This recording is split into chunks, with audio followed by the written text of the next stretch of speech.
Je m'appelle Léa Dubois, et ma sœur, Chloé, a toujours été celle qui réussit. Directrice du marketing chez Opti6 France, bureau d'angle, voiture de fonction, primes annuelles qui pourraient acheter une maison. Elle était la réussite de la famille, et elle ne me laissait jamais l'oublier. Moi? Selon Chloé, je jouais à l'entrepreneur. Le dîner de Pâques chez maman aurait dû être agréable. Rôti, gratin dauphinois. La belle vaisselle. 32 membres de la famille réunis autour de tables qui débordaient de la salle à manger jusque dans le salon. Chloé est arrivée en retard, comme toujours, faisant une entrée remarquée dans son tailleur de créateur bien que ce soit un dimanche. Désolé. Une conférence téléphonique avec Singapour a duré plus longtemps que prévu. Tout le monde a hoché la tête d'un air approbateur. Bien sûr, Chloé avait des appels avec Singapour.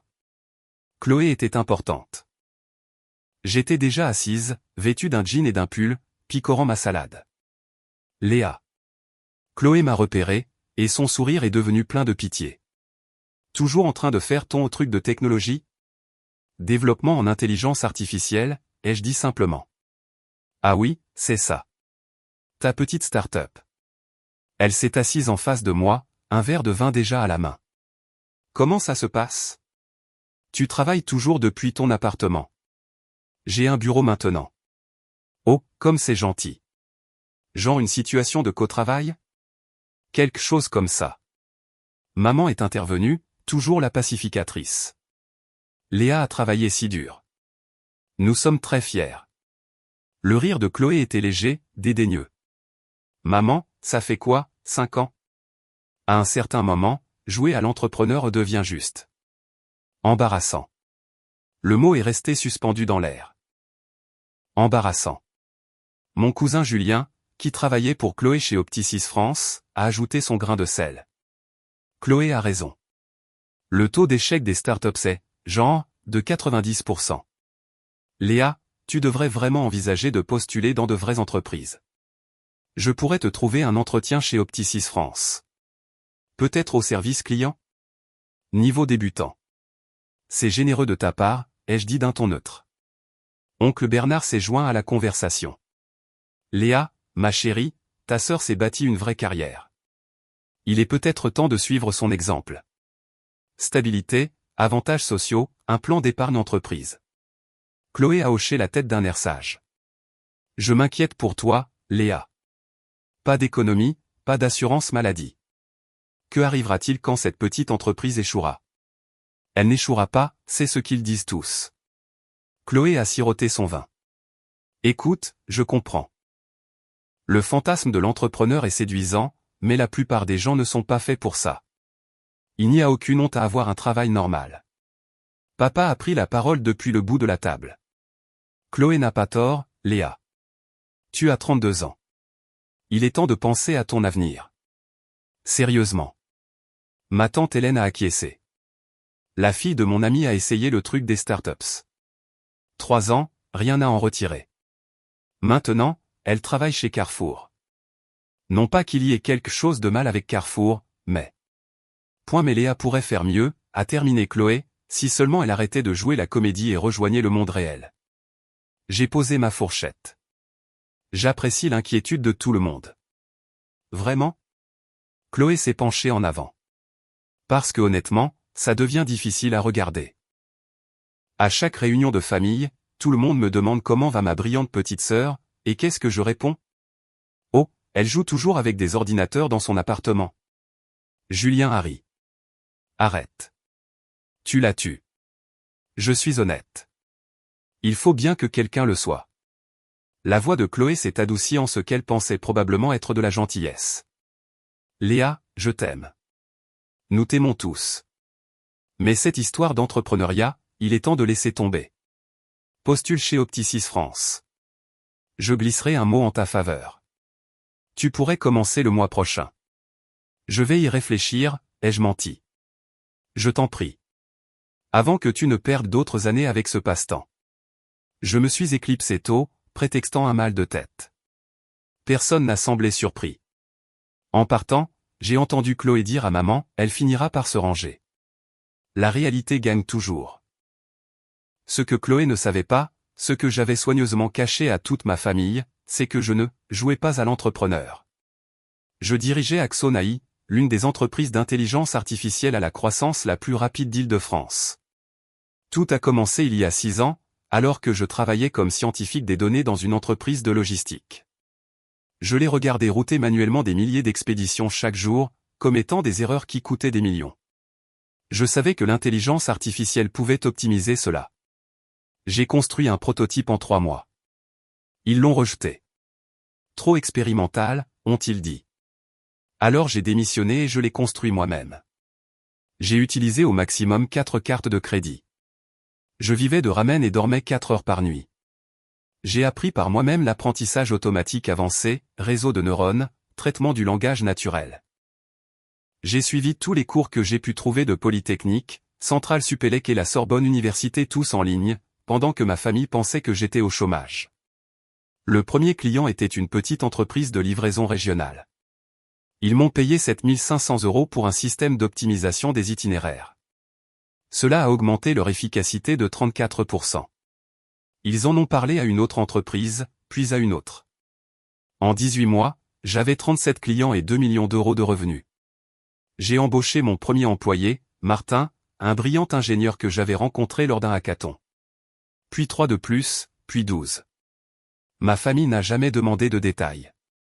Chloé était trop occupée à réussir. Maman et papa étaient trop occupés à être fiers de Chloé. Tous les autres supposaient simplement que j'avais des difficultés. Je les ai laissés le croire. La 3e année, Axon AI comptait 60 employés et 14 millions d'euros de revenus. Nous avons développé des systèmes d'intelligence artificielle propriétaires pour l'optimisation de la chaîne d'approvisionnement, la maintenance prédictive et la prévision de la demande. OVCloud nous a présenté comme une étude de cas. Scalway nous a invités à prendre la parole à leur sommet. Chloé a appelé cette semaine-là. Et, j'ai vu une entreprise d'intelligence artificielle mentionnée dans les écothèques. Le nom ressemblait à quelque chose que tu aurais pu inventer. Axon. Un lien? Oh, j'ai fait un peu de conseils pour eux. Eh bien, ils ne vont probablement nulle part. La plupart de ces startups d'intelligence artificielle ne sont que du battage médiatique. Je n'ai rien dit. La 4e année, nous avons atteint 45 millions d'euros de revenus. Challenge m'a appelé pour leur liste des 30 de moins de 30 ans. J'ai refusé. Capital m'a contacté. J'ai refusé. Je n'étais pas prête. À Noël dernier, Chloé a porté un toast, je suis reconnaissante envers mon incroyable équipe chez Opti6 France, pour ma carrière, et pour pouvoir donner le bon exemple à ma petite sœur, qui est encore en train de se chercher. Tout le monde a levé son verre. J'ai souri et j'ai bu mon vin. La 5e année, Axon AI comptait 340 employés répartis dans 3 bureaux. Nos revenus annuels ont atteint 85 millions d'euros. Ma fortune personnelle a dépassé les 170 millions d'euros. Nous avions obtenu des partenariats avec 3 entreprises du CAC 40. L'une d'elles était Opti6 France. L'entreprise de Chloé avait signé un contrat de 11 millions d'euros avec Axon AI pour mettre en œuvre nos systèmes d'intelligence artificielle sur leur plateforme d'automatisation du marketing. Le contrat a été signé par le président-directeur général de Chloé et notre directrice des partenariats. L'équipe de Chloé utiliserait notre technologie quotidiennement. Elle n'avait aucune idée que je possédais l'entreprise. L'annonce du partenariat est arrivée en mars. Chloé m'a appelé, excité. Léa, tu vas apprécier ça. Opti6 France vient de s'associer à cette incroyable entreprise d'intelligence artificielle, Axon. Il révolutionne toute notre pile technologique marketing. C'est super, Chloé, ai-je dit. Je sais, n'est-ce pas? Je dirige l'équipe de mise en œuvre. Ça pourrait être énorme pour ma carrière. La présidente directrice générale prend la parole à notre conférence annuelle en juillet. Mon cœur a raté un battement. La présidente directrice générale prend la parole? Oui. Discours d'ouverture.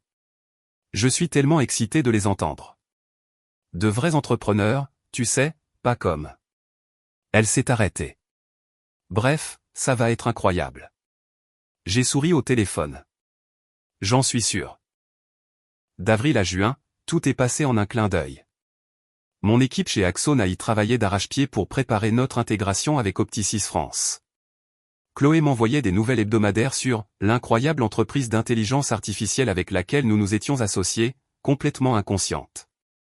Leur technologie est dingue, Léa. J'aimerais que tu puisses comprendre ce genre de choses. C'est si complexe. J'en suis sûr. La présidente directrice générale est une femme, en plus. C'est tellement inspirant. Elle a probablement dû travailler 2 fois plus dur pour faire ses preuves dans la technologie. Probablement pas comme ton petit passe-temps de codage. C'est de la vraie intelligence artificielle, de la vraie innovation. Puis Julien en a parlé lors d'un barbecue familial en mai. Léa, tu devrais venir à notre conférence en juillet. Ça pourrait t'inspirer de voir à quoi ressemble le vrai succès technologique. Peut-être que j'irai. Chloé a entendu. Oh, Léa, sans vouloir t'offenser, mais tu ne comprendrais pas la plupart des sessions. C'est du matériel de très haut niveau. Intelligence artificielle d'entreprise, pipeline d'apprentissage automatique, réseau de neurones. Je pourrais te surprendre. Elle a ri. Tu es adorable, mais crois-moi, ce n'est pas un contenu pour débutants. Le 15 juin, le coordinateur de la conférence d'Optici France a appelé mon bureau. Madame Dubois, nous finalisons les détails de votre discours d'ouverture. Avez-vous des exigences spécifiques? La configuration standard est parfaite, pupitre, télécommande, moniteur de confiance. Parfait. Et nous aurons la biographie de votre entreprise dans le programme. Devrions-nous mentionner spécifiquement le partenariat avec Opticis France? Absolument. Assurez-vous qu'il soit bien en évidence. Nous le ferons. Oh, et juste pour que vous sachiez, notre directrice du marketing, Chloé Dubois, est votre personne de contact pour la journée. Elle vous rejoindra en coulisses. J'ai marqué une pause. Chloé Dubois est ma personne de contact? Oui, madame. Elle ne tarit pas d'éloges sur Axonaï depuis des mois. Elle est très excitée de vous rencontrer. Je suis excité de la rencontrer, moi aussi. J'ai raccroché et je suis resté assise en silence un moment. Puis j'ai appelé Martin, mon directeur de la technologie. Martin, j'ai besoin que tu gardes quelque chose de confidentiel. Toujours, patronne. Ma sœur, Chloé, travaille chez Opticis France. Elle est la directrice du marketing. Attends, ta sœur qui pense que tu es au chômage? Celle-là même qui m'a qualifié des embarrassantes à Pâques. Oh, ça va être génial. Elle n'a aucune idée que je suis la PDG. Elle pense que je joue encore à l'entrepreneur. Martin a ri si fort qu'il a dû couper son micro. Quand il est revenu, il gloussait encore. Patronne, c'est la meilleure chose que j'ai entendue de toute l'année. Qu'est-ce que tu vas faire? Je vais prononcer le discours d'ouverture, exactement comme prévu. Elle va perdre la tête. Je sais. Le 18 juillet est arrivé, chaud et clair. La conférence annuelle d'Optici France se tenait au Palais des Congrès de Paris. 3000 participants, fournisseurs, session en petits groupes la totale. Je suis arrivé tôt par l'entrée des invités de marque, accompagné de Martin et de notre directrice des partenariats, Valérie. Le coordinateur de la conférence, Anne, nous a accueillis dans le couloir. Madame Dubois, c'est un plaisir de vous rencontrer enfin en personne. Votre équipe a été incroyable. Merci. Tout a l'air fantastique. Nous vous avons installé dans le salon vert. Chloé Dubois sera là sous peu pour régler les derniers détails. Mon téléphone a vibré. Un message de Chloé dans le groupe de discussion familiale, grand jour. L'oratrice principale arrive dans 1 heure. Si nerveuse et excitée. Maman a répondu, si fière de toi, ma chérie. Papa, notre fille mène la barque. J'ai rangé mon téléphone. 10 minutes plus tard, Chloé est entrée dans le salon vert. Elle était en mode puissance maximale, tailleur bleu marine, talons, tablette à la main. Elle n'a même pas levé les yeux au début. Madame Dubois? Je suis Chloé Dubois, directrice du marketing. Je serai votre agent de liaison pour, elle a levé les yeux. Nos regards se sont croisés. Toute couleur a quitté son visage. Léa? Salut, Chloé. Qu'est-ce que tu? Pourquoi es-tu? Elle a regardé Anne. Il y a eu une erreur. C'est ma sœur. L'oratrice principale est, Anne a souri, confuse. Voici Alexandra Dubois, présidente directrice générale d'Axonaï. votre oratrice principale. La tablette de Chloé lui a glissé des mains. Elle a fait un bruit sourd sur le sol. Ce n'est pas possible. J'ai ramassé sa tablette et la lui ai rendue. Je pense que nous devrions revoir le programme. J'ai 45 minutes pour le discours d'ouverture, c'est exact? Léa, qu'est-ce qui se passe, bon sang? Anne s'est excusée rapidement. Je vais vous laisser un moment. Chloé m'a dévisagé. Tu es la présidente directrice générale d'Axon AI. L'entreprise avec laquelle nous venons de payer 11 millions d'euros pour un partenariat. Je le suis. Mais tu as dit que tu faisais juste du conseil pour eux. Tu as dit. Elle s'est arrêtée. Tu as menti. Tu n'as jamais demandé. Tu as juste supposé que j'échouais. Parce que tu m'as laissé le penser. Tu as vécu dans ce minuscule appartement, conduisant cette Renault de merde. J'aime cet appartement, et j'aime ma Renault. Léa, tu possèdes une entreprise qui vaut. Elle a sorti son téléphone, tapant frénétiquement. Challenge a estimé la valorisation d'Axon à 120 millions d'euros. Tu vaux XO mon Dieu. Environ 170 millions d'euros personnellement, bien que cela fluctue avec les levées de fonds. Elle s'est assise lourdement. Ce n'est pas réel. C'est un rêve ou une farce. Ce n'est ni l'un ni l'autre. Pourquoi ne nous l'as-tu pas dit? Pourquoi ne me l'as-tu pas dit? Je me suis assise en face d'elle. Parce que je voulais voir qui tu étais quand tu pensais que je n'étais personne. Il s'avère que tu es le genre de personne qui qualifie le travail de toute une vie de sa sœur d'embarrassant. Le visage de Chloé s'est décomposé. Oh, mon Dieu. Pâques. Je t'ai qualifiée d'embarrassante. Tu l'as fait. Devant toute la famille. Léa, je ne savais pas, non, Chloé, tu ne t'en es pas souciée. Tu n'as jamais demandé une seule fois ce que je construisais réellement.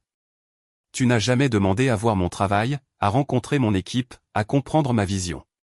Tu as juste supposé que j'échouais parce que je ne correspondais pas à ta définition du succès. J'essayais d'aider. Non, tu n'essayais pas. Tu protégeais ton ego.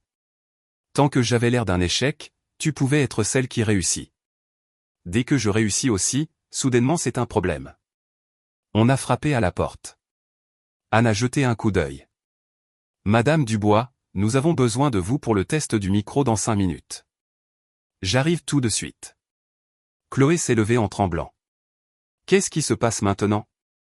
Maintenant, je prononce mon discours d'ouverture. Tu t'assois dans le public au premier rang, je crois tu écoutes.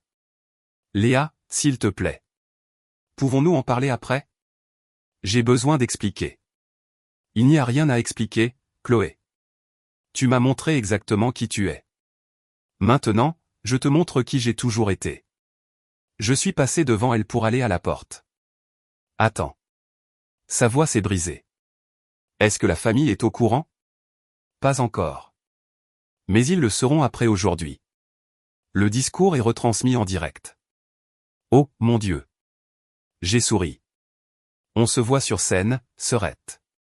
L'auditorium était bondé, 3000 personnes. Chaque siège était occupé. L'énergie était électrique. Je me tenais en coulisses, regardant Chloé prendre sa place au premier rang. Elle avait l'air pâle. Julien était assis à côté d'elle, faisant défiler son téléphone, inconscient de tout. Anne m'a fait signe. Vous entrez en scène dans 30 secondes, Madame Dubois. Martin m'a serré l'épaule. Va leur montrer ce que tu as construit. Les lumières se sont tamisées. Une voix a retenti dans les haut-parleurs. Mesdames et messieurs, veuillez accueillir la présidente directrice générale d'Axon AI, la dirigeante visionnaire qui transforme la manière dont les entreprises exploitent l'intelligence artificielle, lauréate du E30 de moins de 30 ans de Challenge, et partenaire stratégique en intelligence artificielle d'Optici France, Léa Dubois. Le public a éclaté en applaudissements. Je suis monté sur scène. Le projecteur m'a éclairé. 3000 visages se sont tournés vers moi, y compris celui de Chloé. Sa bouche était légèrement ouverte, ses mains figées à mi-applaudissement. Julien, à côté d'elle, s'est soudain redressé, se penchant en avant, plissant les yeux. Attends. Est-ce que c'est? Chloé lui a attrapé le bras. J'ai atteint le pupitre et j'ai souri. Bonjour. Avant de nous plonger dans la manière dont Axon AI révolutionne l'intelligence artificielle d'entreprise, je veux vous raconter une histoire sur la perception contre la réalité. Le public s'est installé. Il y a 6 ans, j'ai eu une idée. Je travaillais comme scientifique des données, observant les entreprises se débattre avec des processus manuels que l'intelligence artificielle pouvait automatiser. J'ai construit un prototype. Mon employeur l'a rejeté, alors j'ai quitté mon emploi et je l'ai construit moi-même. Des murmures d'appréciation. Ma famille pensait que j'étais folle. Ils m'ont dit de trouver un vrai travail. De postuler dans des entreprises établies. D'arrêter de jouer à l'entrepreneur. J'ai fait une pause, laissant cette phrase résonner. Un membre de la famille, quelqu'un que j'aime beaucoup, a qualifié mon travail d'embarrassant. Le visage de Chloé est devenu rouge. Cette personne est assise au premier rang en ce moment même. 3000 têtes se sont tournées vers Chloé. Elle donnait l'impression de vouloir disparaître. Mais voilà le truc quand on est sous-estimé, ai-je continué, ma voix forte. Ça vous donne une liberté incroyable. Quand les gens pensent que vous échouez, ils arrêtent de vous regarder. Ils arrêtent de vous questionner. Ils arrêtent d'interférer. Et dans cet espace calme et inobservé, vous pouvez construire quelque chose d'extraordinaire. Le public était silencieux, suspendu à chacun de mes mots. 6 ans plus tard, Axon AI compte 340 employés. Nous servons 73 entreprises clientes dans 14 pays. Nos systèmes d'intelligence artificielle traitent 2,3 milliards de points de données chaque jour. Nous avons levé 85 millions d'euros de financement et générons 120 millions d'euros de revenus annuels. Des applaudissements ont parcouru la salle. Mais la chose la plus précieuse que j'ai construite n'était pas la technologie. C'était la connaissance de qui je suis, indépendamment de la validation externe. Le doute de ma famille est devenu mon carburant. Leur mépris est devenu ma motivation. Leur embarras est devenu ma force. J'ai regardé directement Chloé. Alors, à la personne qui m'a qualifié d'embarrassante, merci. Tu m'as appris que le succès ne consiste pas à prouver aux gens qu'ils ont tort. Il consiste à construire quelque chose de significatif, peu importe qui croit en vous. Le public s'est levé pour une ovation. Chloé est restée assise, figée, des larmes coulant sur son visage. Julien, à côté d'elle, avait sorti son téléphone, tapant frénétiquement, probablement en train d'envoyer des messages au groupe de discussion familiale. J'ai passé les 40 minutes suivantes à présenter l'architecture d'intelligence artificielle d'Axon AI, notre partenariat avec Opti6 France, et notre vision pour l'avenir de l'automatisation d'entreprise. Le public était captivé, posant des questions brillantes, prenant des notes furieusement. Chloé n'a pas bougé de tout le temps. Elle me fixait simplement, sa petite sœur qui réussit, commandant une scène sur laquelle elle n'aurait jamais pu m'imaginer. Quand j'ai terminé, les applaudissements étaient assourdissants. Merci à tous. Je serai au stand 47 si quelqu'un veut discuter de partenariat. Et à ma famille qui regarde la retransmission en direct, j'ai souri directement à la caméra, salut, maman. Salut, papa. Surprise.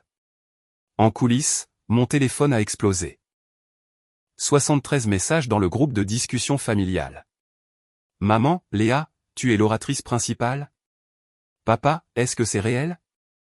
Est-ce que ça se passe vraiment? Tante Hélène, j'ai dit à la fille de mon ami de travailler chez Carrefour et ta fille possède une entreprise de 120 millions d'euros. Oncle Bernard, je lui ai dit de chercher la stabilité et un plan d'épargne entreprise. Je ne donnerai plus jamais de conseils. Julien, je lui ai offert un poste de débutante dans sa propre entreprise partenaire. Cousine Sophie, la retransmission en direct à 47 000 spectateurs et ça continue d'augmenter. Léa est en tendance sur LinkedIn. Maman encore, pourquoi ne nous as-tu rien dit? J'ai rangé mon téléphone. Chloé est apparue à l'entrée, le mascara coulant sur son visage. Léa. Chloé. C'était. Elle s'est arrêtée, se reprenant. C'était le discours le plus brillant que j'ai jamais vu et le moment le plus humiliant de ma vie. Je suis désolé que tu te sentes humilié. Non, tu ne le es pas. Et tu ne devrais pas. Je l'ai mérité. Elle a essuyé ses yeux. Je t'ai qualifiée d'embarrassante devant tout le monde pendant que tu construisais ça. Tu l'as fait. Et je n'ai jamais demandé une seule fois à voir ce que tu faisais vraiment. J'ai juste supposé. Sa voix s'est brisée. Je suis tellement désolé, Léa. Es-tu désolé parce que j'ai réussi, ou es-tu désolé parce que tu m'as maltraité? Elle y a réfléchi. Les deux. Est-ce assez honnête? C'est un début. J'ai envoyé des messages à l'équipe. Tout le monde veut savoir comment je ne savais pas que ma propre sœur était la PDG de notre partenaire stratégique. Qu'est-ce que tu leur as dit? La vérité. Que j'étais trop occupé à réussir pour remarquer que tu réussissais aussi. Un participant à la conférence s'est précipité. Madame Dubois. Ce discours était incroyable. Nous aimerions discuter de la mise en œuvre d'Axonaï dans notre entreprise. J'ai passé les 3 heures suivantes à notre stand, à avoir des réunions, à signer des lettres d'intention de partenariat préliminaires et à collecter des cartes de visite. Chloé regardait de loin, répondant aux questions des employés d'Optici France sur la façon dont elle avait décroché un partenariat aussi incroyable. À son crédit, elle leur a dit la vérité. Ce n'est pas moi qui l'ai décroché. C'est notre équipe d'approvisionnement. Je n'avais aucune idée que ma sœur possédait l'entreprise jusqu'à il y a 1 heure.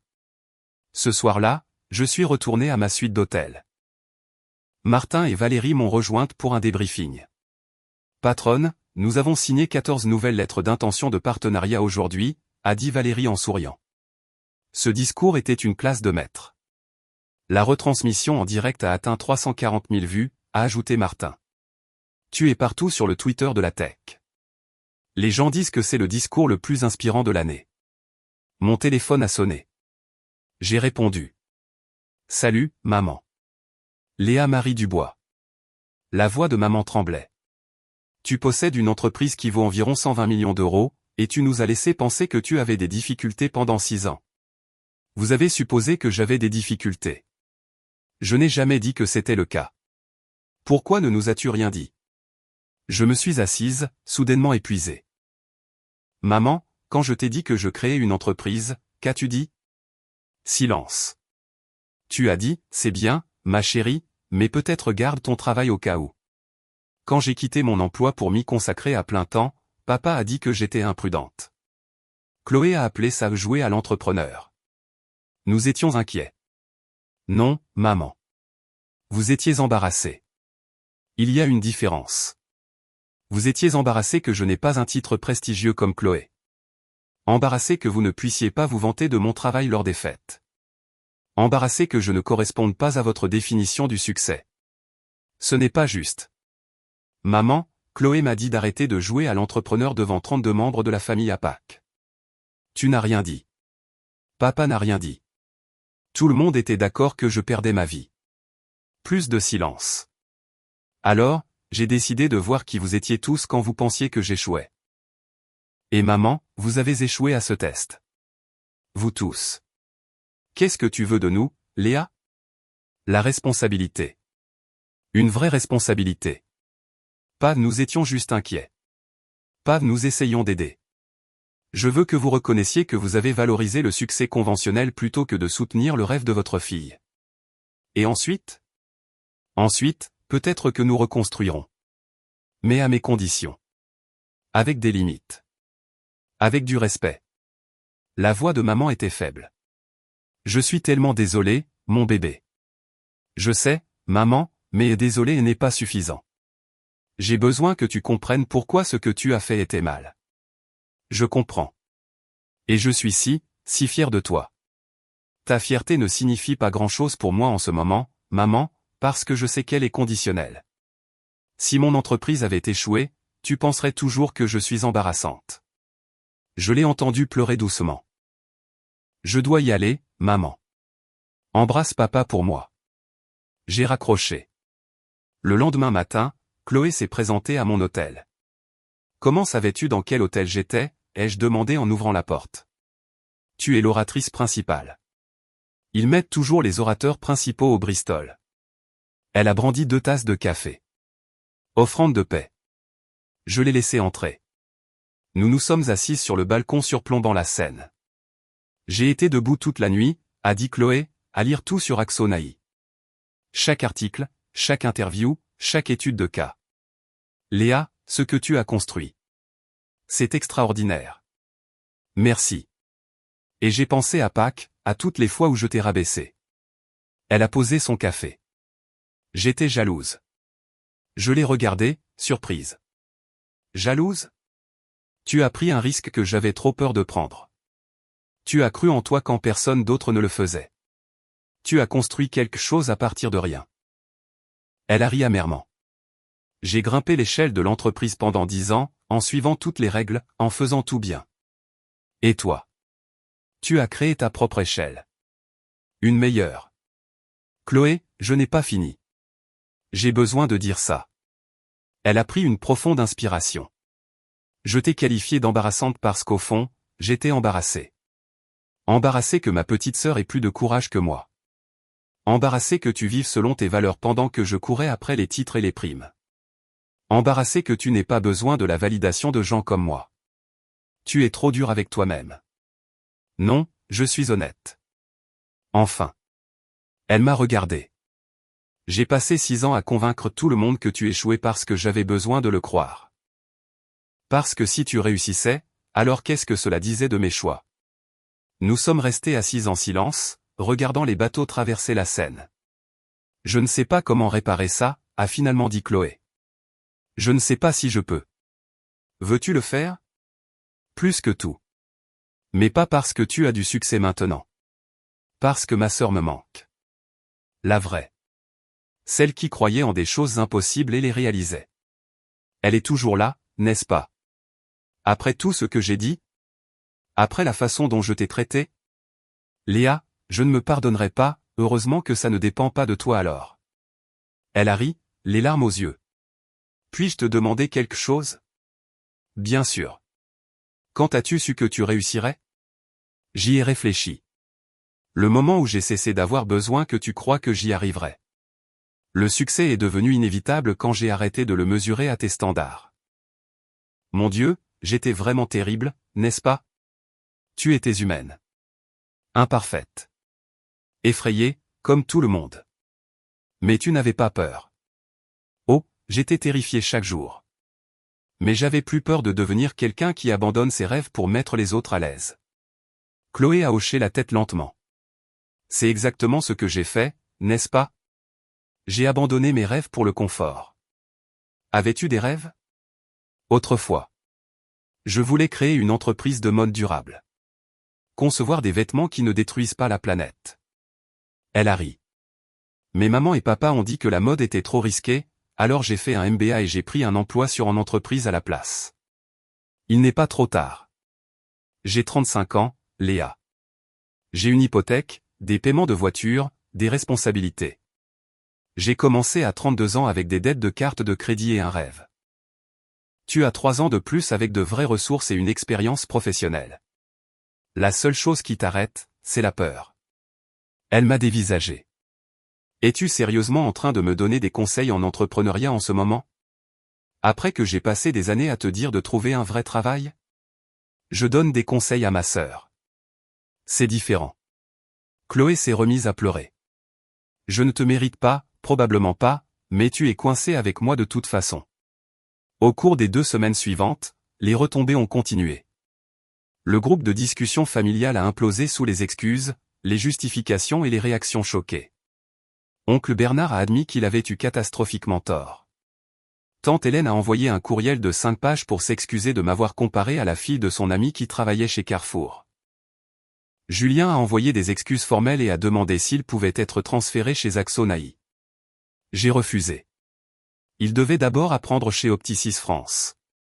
Papa a appelé et a pleuré. De vraies larmes.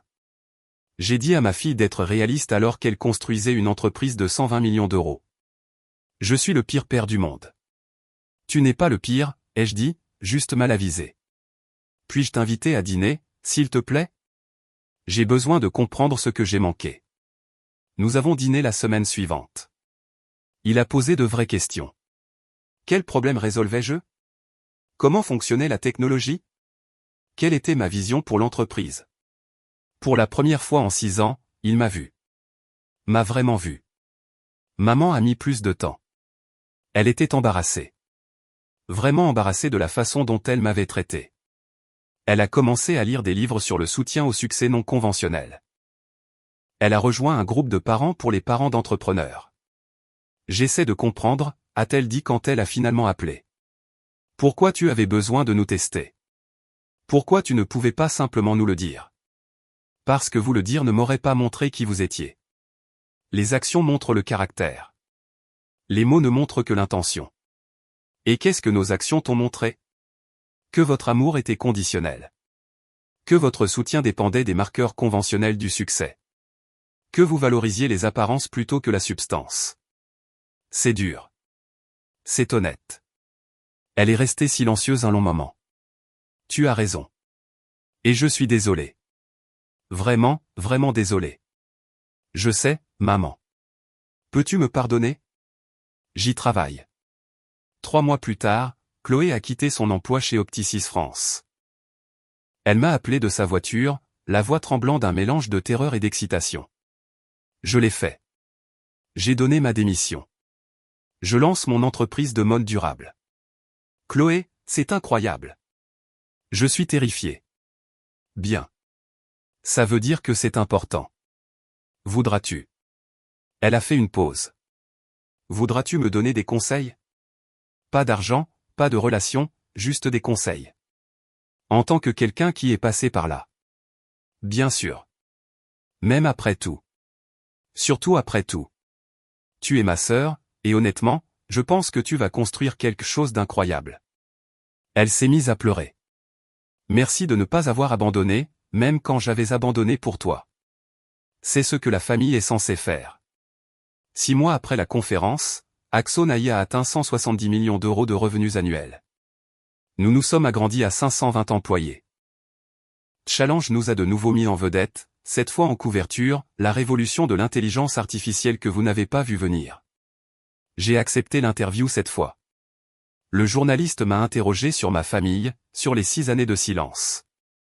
Je les ai testés, ai-je dit simplement. Ils ont échoué. Mais l'échec n'est pas définitif. Ils font le travail maintenant.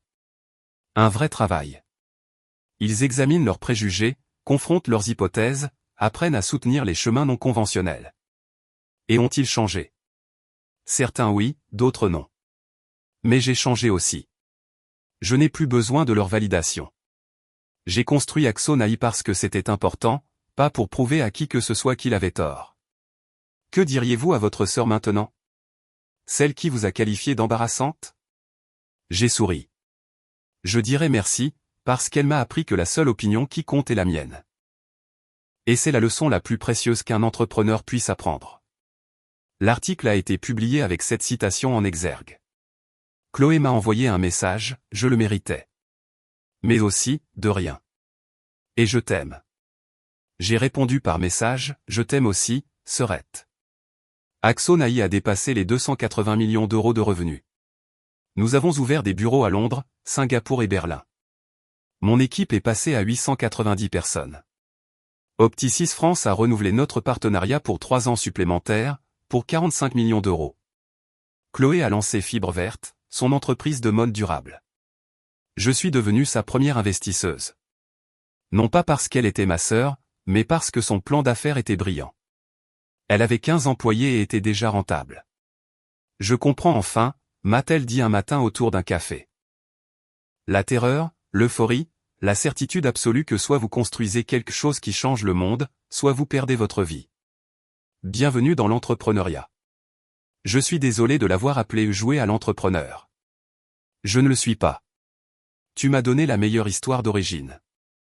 Une sœur qualifie la PDG d'embarrassante, et le regrette amèrement. Elle a ri. Tu ne me laisseras jamais oublier ça, n'est-ce pas? Jamais. Maman et papa sont venus au bureau d'Axo AI pour la première fois. Ils ont parcouru nos étages, rencontrant mon équipe, voyant la technologie que nous avions construite. Maman a pleuré quand elle a vu le mur de brevet avec mon nom dessus. Je suis tellement désolé de ne pas avoir vu ça plus tôt, a-t-elle murmuré. Tu le vois maintenant. C'est ce qui compte. Papa a posé des questions intelligentes sur notre architecture d'intelligence artificielle. Il avait lu tout ce qu'il pouvait trouver sur l'apprentissage automatique. Je veux comprendre ton monde, a-t-il expliqué. Même si j'ai 6 ans de retard. Mieux vaut tard que jamais. La dynamique familiale a changé. Chloé et moi sommes devenues des collaboratrices, pas des concurrentes. Maman et papa sont devenus véritablement curieux des succès non conventionnels. Le reste de la famille a cessé d'offrir des conseils de carrière non sollicités et a commencé à poser de vraies questions. Mais le plus grand changement? J'ai arrêté de les tester. J'avais appris ce que j'avais besoin d'apprendre. Je connaissais ma valeur. Je connaissais ma force. Je savais ce que j'avais construit et pourquoi c'était important. Leur validation était agréable, mais elle n'était pas nécessaire. Et ça plus que n'importe quel jalon de revenu, couverture de challenge ou discours de conférence, c'était le vrai succès.